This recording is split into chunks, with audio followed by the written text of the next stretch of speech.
Et bonjour tout le monde, je reviens. J'ai pas fait de vidéo depuis quelques jours parce que du coup jeudi on m'a posé le porte-à-4, tout s'est très bien passé. C'était un peu étrange mais ça s'est bien passé, c'était bien. Et vendredi j'ai reçu la première chimio. Donc pour l'instant je suis assez contente parce que j'ai pas d'effet secondaire, mis à part le fait d'avoir la sensation d'avoir fait la fête toute la nuit. Voilà, une petite gueule de bois, mais très légère. Du coup, c'est plutôt cool. Et je pense que... Enfin, je sais à peu près pourquoi j'ai pas trop d'effets secondaires pour le moment. D'abord, j'ai vu une chamane qui m'a fait un soin la semaine dernière et qui a fait un soin aussi pendant que je recevais la chimio. Donc ça, chacun ses croyances. Enfin, moi, je sais... avec elle, ce qu'on a pu travailler, j'ai pu aller plus en profondeur de pourquoi j'avais ça, donc c'était hyper intéressant et bluffant. Voilà, après c'est des choses qui se ressentent, hein. Si on n'y croit pas, on n'y croit pas, et puis on n'essaye pas, c'est pas grave, tant pis. Et j'ai fait aussi un jeûne de 3 jours. J'ai commencé le jeûne 48 heures avant la cure, et je l'ai continué 24 heures après. Donc ça va, c'est bien passé, j'ai pas souffert de faim. Donc j'ai tenu le coup. Du coup, j'ai repris une alimentation très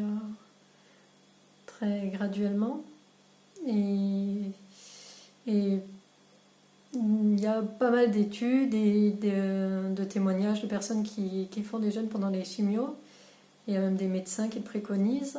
Et en fait, ça permet de réduire vraiment beaucoup les effets secondaires. Donc je dis, qui ne tente rien à rien, je le fais. Et voilà, j'en suis contente parce qu'aujourd'hui, je vais nickel. Bon, j'irai pas courir un marathon non plus. On fait un temps normal non plus. Mais hier, je suis quand même allée marcher. J'ai fait peut-être 1 kilomètre. Et puis, impeccable. Donc voilà, c'est cool. C'était la petite histoire de mon état du moment.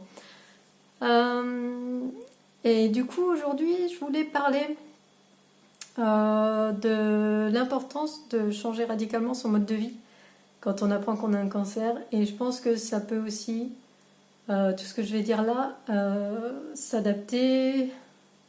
Enfin, on peut le mettre en place même si on a une autre maladie en fait. J'avais regardé une vidéo l'autre jour, c'était la chaîne L'Expérience du cœur, je crois, avec Steph et la fille, je sais plus comment elle s'appelle. C'était hyper intéressant. Enfin, il y avait 3 personnes qui discutaient sur le cancer, dont la fille qui en a, la femme qui en a eu un il n'y a pas très très longtemps.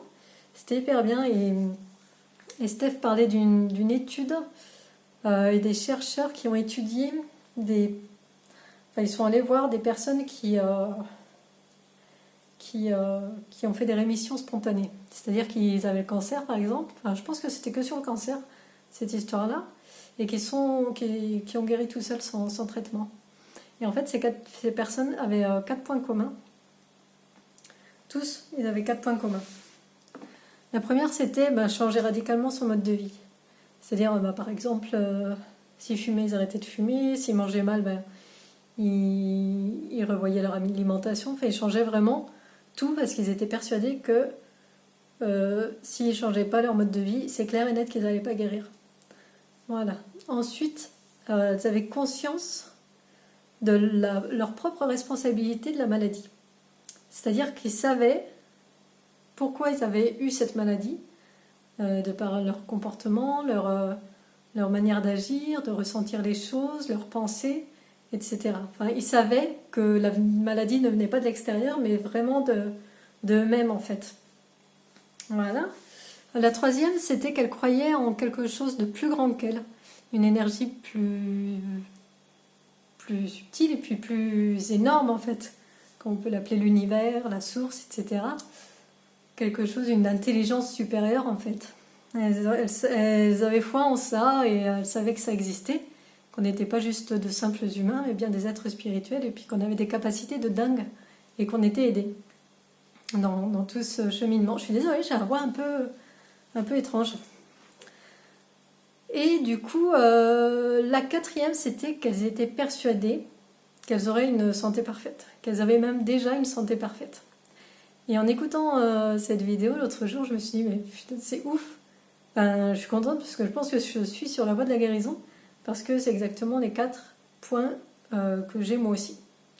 C'est quelque chose qui me parlait beaucoup, et même si la femme rajoutait ça dans la vidéo, que même si on avait un traitement lourd, si on avait ces quatre principes-là dans notre vie, ça nous permettait de guérir plus vite, mieux, et d'avoir très peu d'effets secondaires, etc. Enfin, de vivre la maladie tellement mieux que si on fait tout le contraire de ce qui est écrit là. Et voilà. Donc aujourd'hui, je voulais m'attarder juste un tout petit peu sur, pour pas que ça dure 3 plombes encore, parce que voilà, j'ai pas envie de faire des vidéos très très longues, sur le changement de vie radical. Parce que bon, après, j'avais pas un sale mode de vie, mais quand même, je fumais. Mon passe-temps favori, c'était d'aller boire des bières avec des amis. Je faisais pas de sport. Je veux dire peu de sport, mais non, j'en faisais pas du tout. Je travaillais. Alors voilà, c'était mon sport, quoi. Courir, aller chercher une salade à la dernière minute, c'était mon petit sport de la journée, quoi. Voilà.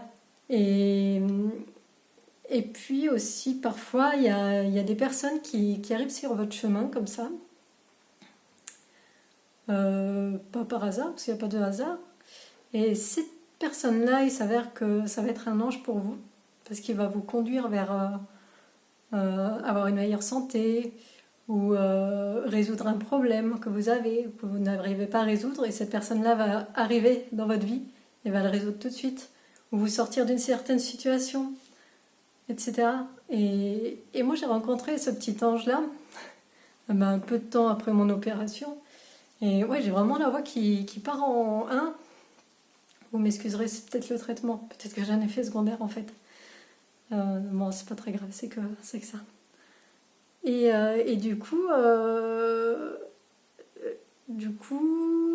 lui, dès le départ, il m'a tout de suite dit qu'il fallait que je change mon mode de vie. Enfin, il m'a donné plein de conseils de santé pour améliorer ma santé. Je dis oui, enfin, il y a des choses que je mettais déjà en place, mais j'allais pas à fond de ce qu'il me disait. Et quand au mois de septembre, on a vu sur les premiers scanners que j'avais des micronodules dans les poumons, là il s'est un petit peu vénère, il m'a dit arrête de fumer, arrête de boire de l'alcool, fais des jeûnes et tout. J'ai dit ouais, c'est vrai qu'il faudrait que j'arrête, mais je le faisais pas. Enfin, j'essayais, mais il y avait une partie de moi qui me disait ah, ça va, c'est rien, c'est des petits trucs dans les poumons, ce truc c'est même pas du cancer, enfin c'est bon, on va profiter de la vie. Donc j'ai bien profité de la vie. Jusqu'au mois de début du mois où ça s'avérait qu'il y en avait un petit peu plus des nodules, et puis que finalement le cancer était là, puis il s'était métastasé, quoi. Donc j'ai écouté ses conseils à fond du coup, mais déjà avant j'avais commencé à arrêter la clope. Là ça m'a bien aidé parce que vraiment j'ai plus du tout envie de fumer. Donc voilà, donc moi pour arrêter n'importe quoi, pour améliorer ma santé, voilà, j'ai dû changer quand même pas mal de choses dans mon alimentation, dans mon mode de vie.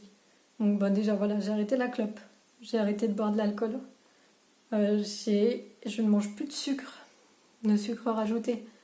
Après, j'en mangeais très peu à la base, parce que j'en étais sevrée, ça me disait trop rien. Mais c'est vrai que dans la bière, il y en a beaucoup, et je pense que je les ai bien nourris là pendant tout l'été, les petits nodules. Et oui, et le sucre, c'est une vraie drogue. Hein. C'est pire que de la cocaïne. Ils avaient fait... je suis contre l'expérimentation animale, hein, je crois que beaucoup le savent. Ils avaient fait une étude, une expérimentation, où ils avaient donné du sucre et de la cocaïne à des rats. Et à un moment donné, ils les ont sevrés. Et ensuite, on leur a proposé sucre et cocaïne. Et tous les rats se sont jetés sur le sucre. Voilà à quel point c'est quand même une drogue de fou. Il y a mon chat qui gratte. J'arrive. Viens.